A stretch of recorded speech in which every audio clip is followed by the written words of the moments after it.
once we get through harvest and we have those final yield numbers, we can really go back and kind of fine tune some of those discussions we had earlier in the crop season. How do we maybe need to change our management for that crop as we move into new fields for the 2025 cropping season? Welcome to the Farm Smart Podcast, presented by Nutrien Ag Solutions, where every month we're talking to sustainable agriculture experts from throughout the industry. As the leading source of insight for growers on evolving their sustainability practices while staying grounded in agronomic proof, Farm Smart is where sustainability meets opportunity. We don't just talk change. We're out in the field helping you identify the products, practices, and technologies that bring the future to your fields faster. I'm Dr. Sally Fliss, Director of Sustainable Ag Program Design and Outcome Management. And I'm Dusty Weiss. And Sally, it's getting to be about that time of year where growers are just absolutely getting crushed. And I know that's a feeling that you can relate to right now too. But growers, with everything that they have to do to finish up this year's harvest and everything that they have to do to plan for next year's planting, it's just a lot. So how do you think that most growers approach that job of ordering their inputs for next year? And how do you keep, as a grower, from falling into the trap of just copy pasting last year's plan? Dusty, it's a great question. And ideally, we start this process with growers in like July or August as we're monitoring the progress of the practices and products that we've implemented in the current cropping season to see what's working and what's not. Sometimes we're fixing things mid-crop season because of weather or pest impacts, but it helps us have that information to plan for the following cropping season so that once we get through harvest and we have those final yield numbers, we can really go back and kind of fine tune some of those discussions we had earlier in the crop season. There's lots of things that throw a wrench in that plan. I mentioned weather, but also crop rotation, because we're going to see how a crop and a practice performs in one field this year. But as we move to a new field next year, we've got to go and look at maybe 2 or 3 year old data to see how did this crop perform in that field last year, and how do we maybe need to change our management for that crop as we move into new fields for the 2025 cropping season. Well, you say that ideally this is a process that starts in July, but knowing my tendencies personally, I know that sometimes things get pushed off a little bit, and certainly a lot of growers are in that do or die phase of their planning right now. So knowing all that, we wanted to take a look back at the last year of the podcast and pull out some important bits that are going to be hyper relevant to growers as they're looking ahead to next year. Some new products that they might want to consider, some new practices that they might want to try, and some new revenue streams that all of that could unlock. So we're going to start with episode 48, where we talked to Ron Calhoun, the Senior Marketing Manager of Loveland Products, who not only told us how to leverage enhanced efficiency fertilizers, but he also gave the best description of what Loveland Products is that I've ever heard. A lot of times I'll use the example of Kirkland products at Costco, right? So you have these very high quality products that are available at Costco, but it's a way to get a better quality product sort of at that same wallet ask. So that sometimes is a way that I'll try to describe that. Loveland started as an adjuvants company over 50 years ago, and was part of the crop production services, was part of Agrium, and then became part of Nutrien Ag Solutions back in maybe 2016, 2017 with the merger that happened. So our Loveland products, we have 4 shelves that we talk about. Adjuvants, which is sort of what built Loveland Products. So we're wholly owned by Nutrien Ag Solutions. We have adjuvants, we have the plant nutrition shelf, we have crop protection, and we have seed treatments. And so there's those 4 areas that we work on. There's 2 ways that we go to market within that. One of those would be like within crop protection, trying to do more of like an inventory consolidation play for folks. So giving them, we might do generic products or that kind of thing, putting things in a Loveland box. But where we really have gained our horsepower is by having Nutrien Ag Solutions be willing to make some investments in some technology companies where we can then bring those technologies into products, bring some things together that aren't available in other ways. And that really comes to bear in the area of adjuvants and plant nutrition, where we now have a portfolio of products that have some technologies in them that are unique to us, and then we can bring those to market. So I don't know if that helped you at all. I love talking about it, so I'd be happy to answer more questions if you have a follow-up there, Sally.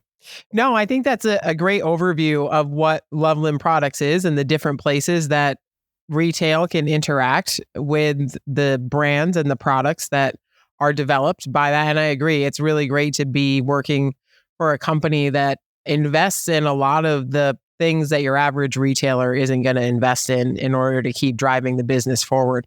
So one of the programs we have in the field right now is our Sustainable Nitrogen Outcomes program, where we incentivize growers to make a 5% rate reduction following a carbon protocol that we can pay them for those carbon equivalent emission reductions. And one of the things that can really drive that emission reduction for that grower on that field is the use of enhanced efficiency fertilizer products. Can you go into a little bit for us what an EEF is and how they work? Sure. So let's just start like with granular nitrogen, for instance. You have a product that's water soluble like urea or something like that. That product is not enhanced in any way as far as its availability. It's going to become soluble pretty quickly. It's going to interact with the microbes in the soil, become plant available very, very quickly. But then there's a set of nutrition nitrogen products that might have some sort of protection on it, that might be like a polysulfur coated urea, right? Where we're using sort of a physical barrier to hold down a percentage of that release over a period of time. Well, an enhanced efficiency fertilizer is something that's like another step beyond that. We're actually trying to regulate the release of that. And so the most common one for us would be ESN, right? So we have an actual polyester coating that's on that urea that is then driven by moisture and soil temperature to drive that. And what's nice about that, because of that temperature component, you can get that release to sort of match a lot of times what'll line up with like plant demand, right? So an enhanced efficiency fertilizer is something that has just a little bit more control over how that is being released to the crop. And of course, Ron, I mean, when we can talk about the technology, we can talk about the plant health that's in play here. These are things that we get kind of excited about. But at the end of the day, it's something that's got to make sense from a bottom line perspective as well. So when we're thinking about measuring a return on investment, when we use Loveland Products plant nutrition line, what are some of the factors that we should be considering as growers? Yeah. So Sally set us up with enhanced efficiency fertilizer. When I talk to people, we might have 100 different plant nutrition products, and it can get a little bit overwhelming. And then you have these different technologies that are in there. What I'll tell them is this common thread that goes through all of these things is this idea of nutrient use efficiency, right? So whether we're doing something that is affecting how the soil interacts with those nutrients, trying to mine nutrition out of the soil, trying to get the plant to assimilate it in a way that is more efficient, that common thread through all of our technology, you want to look to see how we are investing in proprietary plant nutrition products. It's that nutrient use efficiency thread that goes through all of those things. And so, as you mentioned, that return on investment with the area of plant nutrition, obviously, we're trying to look at yield a lot of times with that. There are other ways, though, where parts of what we might be doing are setting up so that we have success for that next part of the growing season, right? So if I'm playing a football game, I don't win the game in the first quarter, but it's nice to have a lead, right? And so when we think about something like an in-furrow starter, that in-furrow starter isn't supposed to win the day for us. But man, if we can get uniform emergence, if we can get a few quicker days to canopy closure, if we can set things up for that win, it allows that second, third, and fourth quarter to come along. So we can't go to sleep on it, but we don't always do a one-to-one with some of those early activities and how that goes to yield, but certainly helps.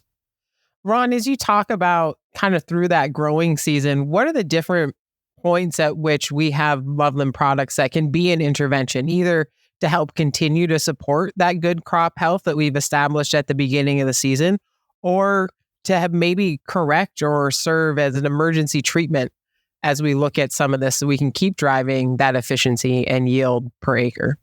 Yeah. So Sally, that starts with sitting down with the grower and developing a plan, first off. Because we are so blessed to have so many different technologies, one of the things that I like to focus on is how can we get that technology where it can be a help into your program in a way that doesn't make you change your practices per se, right?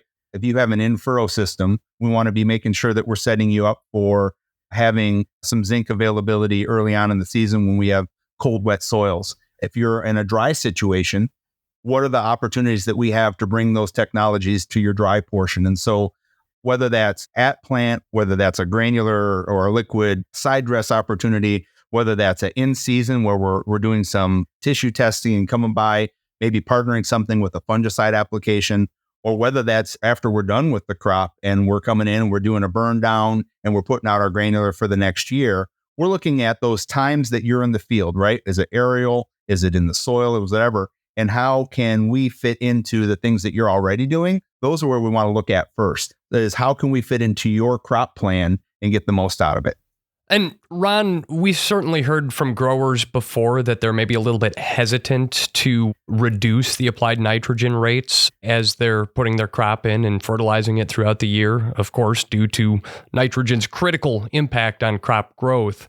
What research or what farm trial data do you have that confirms that a grower can make these nitrogen reductions, pair it with a Loveland product, plant nutrition product, and still receive consistent or increased crop quality and yield? Yeah. And so that's going to be a situation where we really want to look at the individual grower and understand where those opportunities might be. You know, I can remember it wasn't that long ago where we might be talking about 2 pounds of N per bushel, right? And now we're talking about 1.1 or even 1, so whether it's genetics, whether it's the ability for us to deliver nutrients on a more efficient way, we've already seen some of that happen.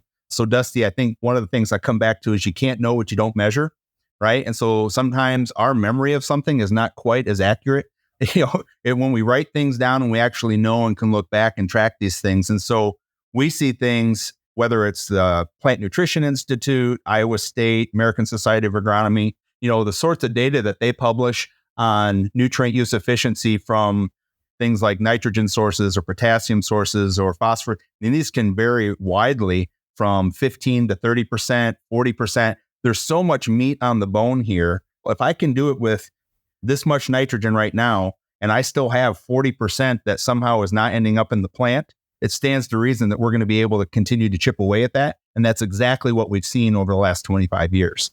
So I don't know that I'm going to give you a number, Dusty, like, reduce it by 5 pounds or 25 pounds. But in a lot of instances, as we go out and we look at an 80% replacement, 75% replacement, 60% replacement, it is very surprising to me, even where we're not doing a nutrient use efficiency product, we see that we had some headroom. And as we bring those other things to play, we can get the same or better yield with an 80% replacement if we're using some of these products. And in some cases, we can reduce that even more. But it's not the sort of thing where we'll be able to put a specific number that's going to work for everybody. We're going to need to know more about your program. Maybe you're already doing a lot of things very, very well. I look at some of the high yield folks that we work with.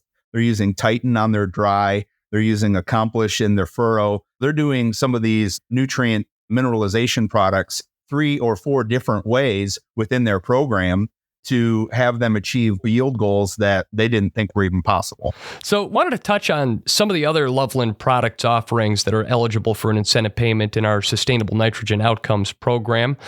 Can you elaborate on the product type and the application method and the optimal timing for a few of those other products? Yeah, so I think, one of the major products that we would talk about there would be something called Black Max 22. So Black Max 22 is a library of carbon-based substances that we get from a leonardite extraction that's also then fortified with some carbohydrates as well. And if that didn't mean anything to you, that's okay. Don't let the eyes roll back in your head. But, these carbon substances, for instance, there are carbon substances that plants create.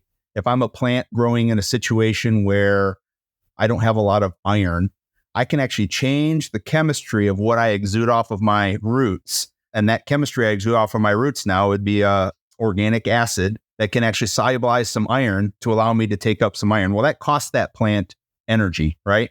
So if we can be providing some substances that can do these sorts of things so that the plant isn't redirecting some of that energy, I can now get that plant to be doing things on its own. With our Black Max product, I talk about it usually in the area of physical, chemical, and biological. So from a physical standpoint, we're providing some larger carbon substances in there that can actually be used as things like housing or even CEC. So housing for microbes or CEC for holding on to things like water or nutrients. From a chemical standpoint, I am providing some of those shorter chain carbon compounds that can actually do things in the soil, like stimulate mineralization of nutrients and that sort of thing. And then from a biological standpoint, right? We are providing that housing and we're providing that food source for those microbes, overcoming the shortcomings of your soil performance. And so for a period of time, we can increase things like water holding capacity, nutrient holding capacity, buffering some salt load. And so these things all come together in this Black Max product. A lot of times this will be put out in furrow. We'll see it get mixed with things like UAN and done in a side dress situation, right? So Black Max is one of our premier products for sort of managing your system and helping everything else to work better. That can be a little bit of a challenge, right? Because it's a lot easier for you to get your mind wrapped around something that has an NPK analysis to it. And so taking some time to understand where these carbon-based substances come to play in your system, backing up a little bit. Sometimes I'll show people this chart that talks about the very specific things that happen from biochemistry, right? So if we can support that microbial community, we're supporting a lot of these other functions that we're hoping happen. Ron, the 4Rs will always have a special place in my heart after my time at the Fertilizer Institute. And one of those Rs that we always talk about is the right place. You touched on it a little bit, but as we think about bringing some of these new enhanced efficiency products and practices to the grower, like splitting application or changing placement, what are some of the products that are going to help us make those changes work? So if we're going to a side dress or an in-furrow type treatment of our fertilizer, how can we help protect the plant growth with that closer placement of fertilizer to a root or a crop? So for us, that Black Max piece, taking that library of carbon substances, and we now, through different extraction methods, are able to extract different sort of cuts. And from that, we can get ones that preferentially have more sort of larger carbon substances, ones that are better at buffering, ones that are particularly good to partner with something like potassium. And so we have this library of maybe 12 of these different extraction methods that we can now start to pair that with nutrition. I mentioned it's a little bit difficult sometimes to get your mind around something that doesn't really have an analysis. So as we start to then come to market with something like Black Label ZN, that's a high phosphorus plus zinc that also then has this carbon component in it. And what we find then is that carbon component, phosphorus is this sort of thing that wants to make friends in the soil. And so you get in a situation above 7, and that phosphorus wants to make permanent friends with calcium. You get yourself below 6, and that phosphorus wants to make permanent friends with iron and aluminum. And so as you put that in the soil, within a matter of weeks, that phosphorus can essentially disappear as far as the plant's concerned. When we partner that in our black products like Black Label ZN, we can actually measure that phosphorus availability for a period of 35, 40 days versus 12 to 15 days. And so we're keeping that phosphorus available to the plant during that critical growth time. And so placement is so important, Sally, right? The efficiency of placement is what makes a lot of things look really, really good, right? If I was going to broadcast something out, it would be economically impossible to make that work for us. But when I can now put a pint of something on and get it down millimeters or an inch away from that plant, I can get a response that is meaningful and that I can carry through. As I go throughout the season, a lot of times we talk about protecting micronutrients in the soil, and a term you'll hear used a lot is chelation. Well, that's great, but chelation that gets used for the soil is not the same sort of chelation that you should use from a foliar perspective. And so we want to make sure that the sorts of chelation we're using when we're doing foliar is matched to the type of application that you're doing. And so we're looking for things like amino acid chelation or citric acid chelation. We have a chelator called Nutrien that is in sort of our premier foliar line. And it's all about driving that efficiency through that application method. And those things allow us, particularly for things like micronutrients, to supplement those. We can create a condition in the soil where the soil is drinking its nutrients as much as it can. And then as we have micronutrients, you look at something, for instance, like molybdenum, you might only need 1 molecule of molybdenum for every 1,000,000 molecules of nitrogen that you need in a plant. So when we talk about micronutrients, we're talking about really, really small amounts. Well, I would rather come back and try to supplement with those sorts of things foliar than try to manipulate my soil conditions in such a way to make sure that that's happening. It's going to be way easier to kind of deliver the goods that's meaningful for the plant. I don't want to do something and just pat myself on the back for doing it. I want to do it and have it be meaningful for you. That was Ron Calhoun, the Senior Marketing Manager of Loveland Products. And Sally, I think at one point you told Ron that was your favorite conversation that you'd had in a while. Like, we've been working together for a few years here, Sally, and I could tell that you were enjoying that conversation. Your eyes were shining because I think that you and Ron just really speak the same language when it comes to agronomics. Yeah, Desi, it was a fun podcast to record and a great conversation to have with Ron. And we've had some really great conversations recently with the field team where we're just getting back to talking about good agronomy. And there still is focus and we still have carbon programs. But when we think about what we do every day working with growers in the field, it's finding them the most efficient way to produce on that acre, to bring them the most return and bring the most yield to that acre, which are all things that are going to drive the sustainability and carbon metrics that we're still after, that the downstream is still after. And so really just trying to think, how do we get back to that conversation about just doing good agronomy and communicating that good agronomy is going to get us the outcomes that we want to see in the field?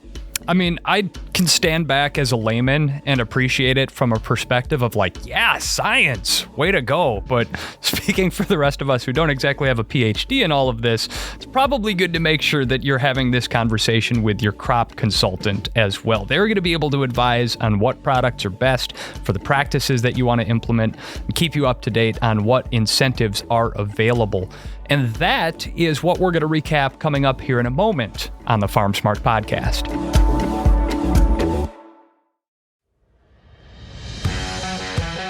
Farm Smart is the core of Nutrien Ag Solutions' sustainable agriculture offerings, leading the field with growers to record positive environmental impacts while identifying and embracing new revenue streams.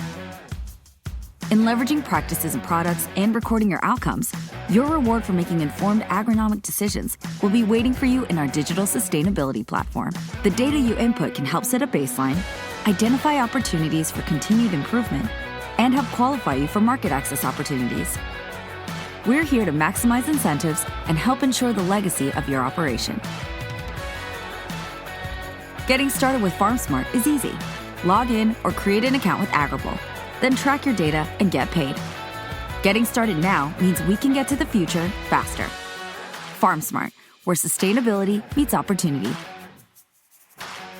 NutrienAgSolutions.com/FarmSmart.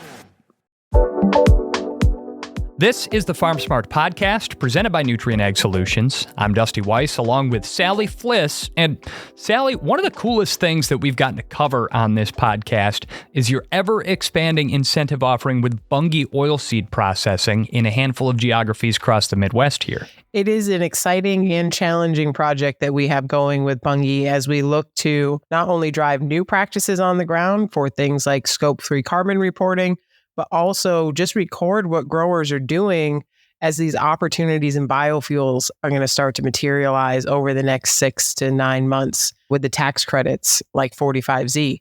So there's great opportunities for growers to be directly compensated for either the practices they've already implemented in sustainability or for implementing new sustainability practices around their soybean management in specific parts of the country. And in episode 47, we wanted to learn more about one of those regions. So we checked in with Carmony Jr, Nutrien Ag Solutions Division Manager for Central Indiana. It is a diverse geography. In Northwest Indiana, you kind of resemble more of Illinois type soils. And as you move to the east across the northern part of Indiana, you get into more clay. And as you come south as well. So you got a very wide variety of different soil types. It's not all flat here. You get in southern Indiana, south of I-70 and start creeping, towards Kentucky. There is some hills and hollers in a few spots there, but we got some really good dirt, very good productive dirt. You got some soils that you have to manage and you can unlock and grow potential in some of those areas where, in the north, maybe you got 8 foot of topsoil. It works out pretty good planting crops. So I'm biased. I'm from here, been here a long time. I think agriculture in Indiana, we have to work at it to have good crops, and that's what makes our people so special that work for us. Danny, I got to be with you recently when you won Division of the Year for North America for Nutrien Ag Solutions for the second year in a row. In addition to that, you're also a part of our Bunge Sustainable Soybean Program that we launched last year across Indiana, Ohio, and Iowa. And your team came to meet with us at one of the Bunge plants in Indiana, and just super excited about being a part of that, which is great to see. And just want to talk through that a little bit. Why are you guys excited? What do you see as the opportunities there? And how are growers responding in the field as you bring them opportunities like this one we have with Bunge? Well, first off, I appreciate your help and support in getting that going for us. That's very important. And anytime that we have the opportunity to provide growers with new revenue streams, that's what we have to do. That's what we need to do. And we talk about sustainability. I say it's more of a buzzword today, but we've got people that have been doing those right practices for a long time. And I always believe that 95 to 99% of our farmers are the best stewards of their ground, of what we have the opportunity to try to farm, and not in just Indiana, but everywhere. And so the Bunge program was an excitement for us because I've got pockets in Southeast Indiana that's been doing cover crops for 25, 30 years. That practice was already taken off. I got a very good location around Brookville, Indiana. I got a great salesman there named Mark McLean that he's been pushing cover crops since I started. I said 24 years ago when I started in the sales, he's one of the first people I looked up to as far as doing things right for customers. And he was big into cover crops. And back then I looked at it like, this guy's crazy. What's he talking about putting cover crops out? And in the southern part of the state, no-tilling has become common practice.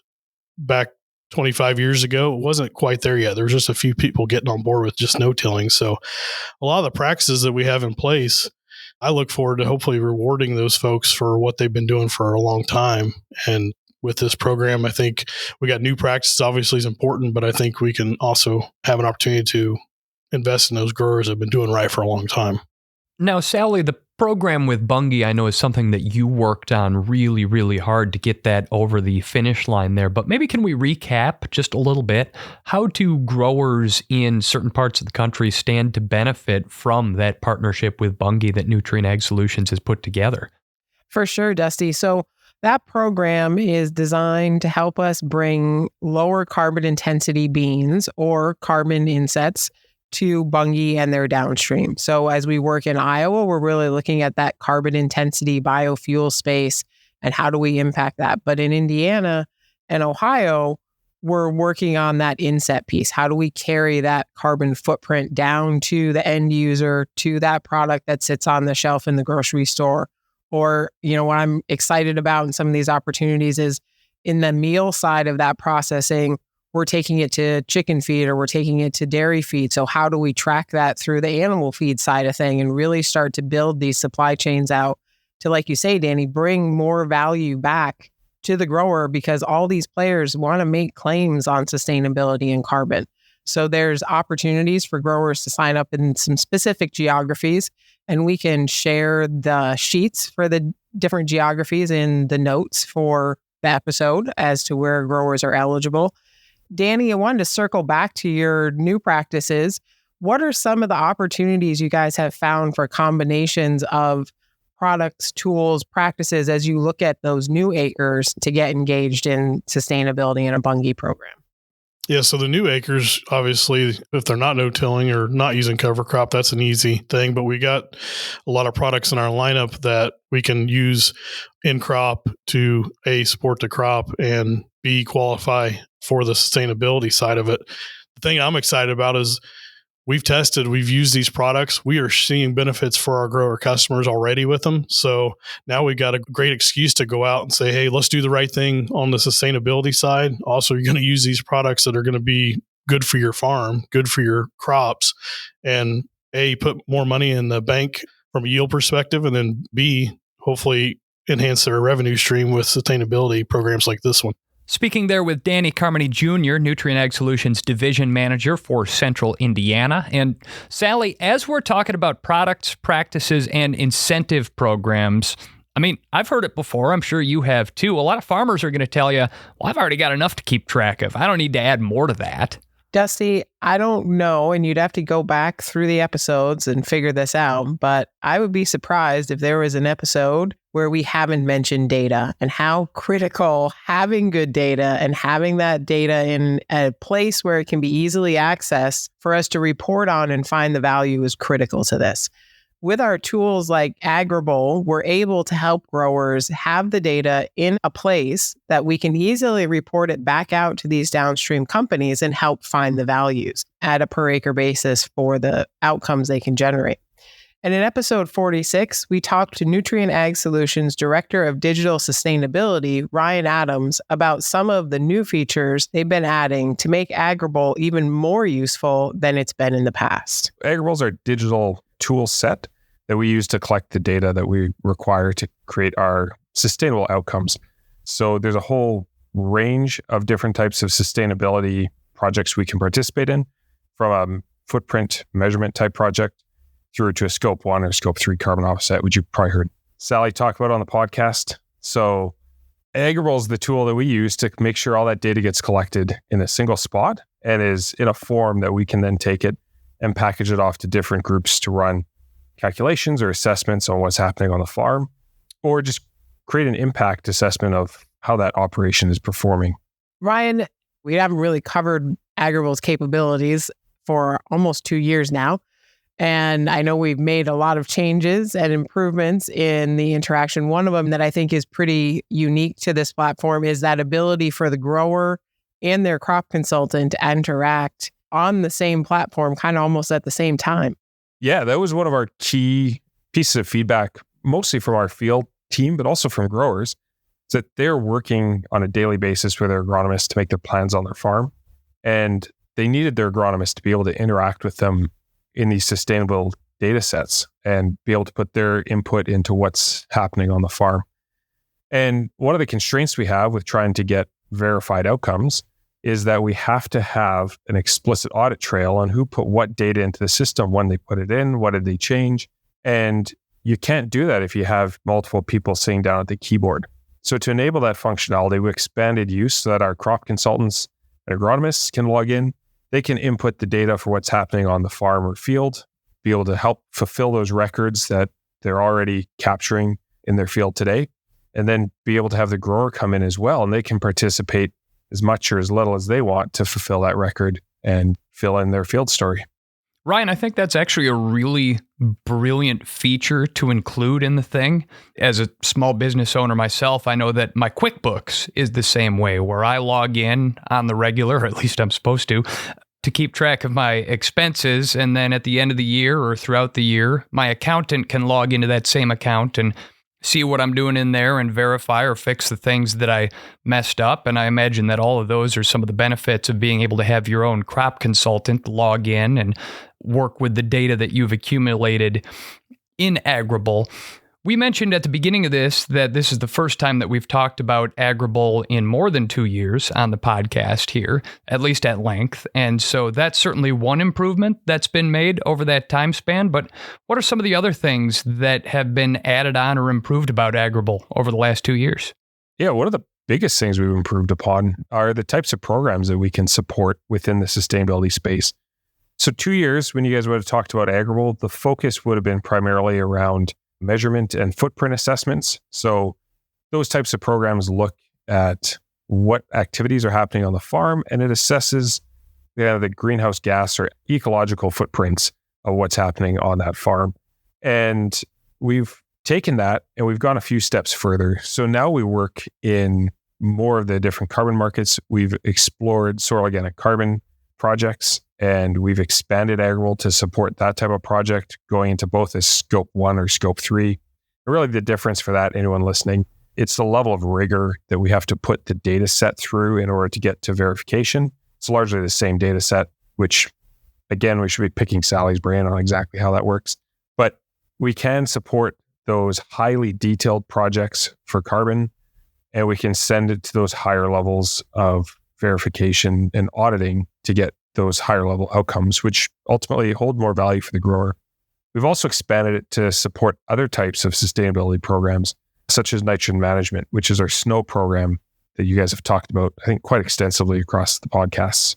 Ryan, a big piece of this at the end is the reporting, not just to auditors or downstream that you've mentioned a little bit, but the reporting back to the growers. So what can a grower, when they complete entering their data into Agrible, expect to see about what they've done on their fields for the year? one of the pillars of Agrible that's existed is field level reporting for what the farm is doing in a sustainable way on their farm. So we do field level reporting from either field to market or Cool Farm Alliance today. It depends on your geography and what's available for the specific crop you're growing on your farm. We look at field specific metrics around the nitrogen use that's occurring on your field. We look at the water use efficiency that's occurring on your field and the general greenhouse gas emissions from the practices that you have on that field specific data set. However, we also look at how that aggregates across your farm, and we even compare it to the other farms that are in your local geography growing the same crops. So you can see how your operation is comparing to similar farms, which are totally anonymized, so you can't go picking on your neighbors, but it does let you know how your farm performs or how your specific fields perform relative to the pack around you. Well, Ryan, it's certainly a great reminder not only about the value of data, but the rate at which the world of technology is changing all around us. And certainly it's worth popping back in to take a look at Agrible again here after everything that's changed over the last 2 years. So we appreciate your walking us through all of that. Ryan Adams, Nutrien Ag Solutions Director of Digital Sustainability, thank you so much for joining us on this episode of the Farm Smart Podcast. Thank you. And that is going to conclude this episode of the Farm Smart Podcast. New episodes arrive every month, so make sure you subscribe to the Farm Smart Podcast in your favorite app and visit nutrienagsolutions.com/farmsmart to learn more. The Farm Smart Podcast is brought to you by Nutrien Ag Solutions, editing by Matt Cover-Rubius. The Farm Smart Podcast is produced by PodCamp Media, branded podcast production for businesses, podcampmedia.com. I'm Dusty Weiss, and for Nutrien Ag Solutions, thanks for listening.